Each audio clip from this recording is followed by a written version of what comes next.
یه روز عادی مثل بقیه روزا بود.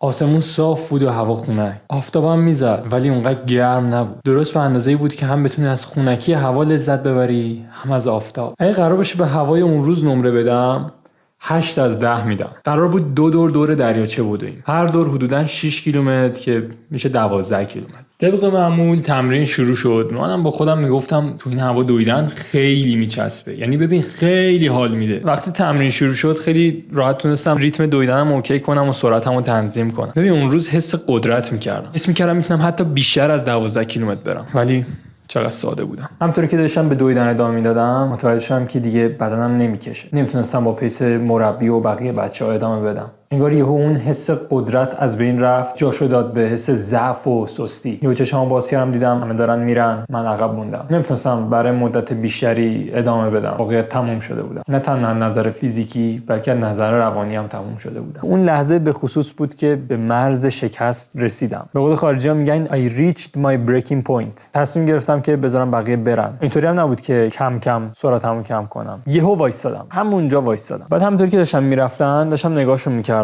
گریم گرفت. دست خودم نبود واقعیت. یه حس ضعف و شکست سنگینی رو داشتم تجربه میکردم که واقعا واسم سنگین بود. اون زمان آتش خاصی نسبت به سرعت و موفقیت و اینا داشتم. مخصوصا اینکه از یکی از دوستام که توی گروه بود بهتر باشم. فکر می‌کردم اگه از اون بهتر باشم و اونو رد کنم دیگه هیچکی نیست که نتونم ردش کنم. دیگه همه میافتن پشت سرم. اما خب تو اون لحظه به خصوص که اینم داشت کنارم میدوید متوجه شدم که نه نمیشه. نمیتونم. من نمیتونم. این واقعیت انگار یه جایی توی ته وجودم میدونستم یه همچین چیزی رو ولی انکارش میکردم. نمیخواستم قبول کنم. ولی خب الان دیگه راه دیگه‌ای نبود دیگه. راه فراری نداشتم. باید میپذیرفتمش. میدونم میخوای بگی که خودتو تو دویدن نباید با کسی مقایسه کنی. رقیبت خودتی. باید با دیروز خودت مقایسه کنی. ولی اون موقع من این چیزا حالیم نبود. دنبال این بودم که بهتر باشم از بقیه. اون روز احساساتی رو تجربه کردم که واقعیت تا به اون روز تجربهش نکرده بودم. تو زندگیم حداقل با این شدت باهاش مواجه نشده بودم. ضعف، شکست، ناامیدی، تنفر از خودم، تنفر از بدنم، تنفر از اینکه نتونسته بودم به معیارایی که می‌خواستم و گذاشته بودم برسم. خیلی بدتر از اون بود که متوجه شدم باید خودم با خودم مقایسه کنم طبیعتاً. ولی جرقش اونجا خورد و متوجه شدم که با کسی تو رقابت نیستم، با خودم تو رقابتم. ببین هر وقت متوجه شدی که داری خودت با بقیه مقایسه می‌کنی یاد باشه که هر کسی داره مسیر خودشو میره و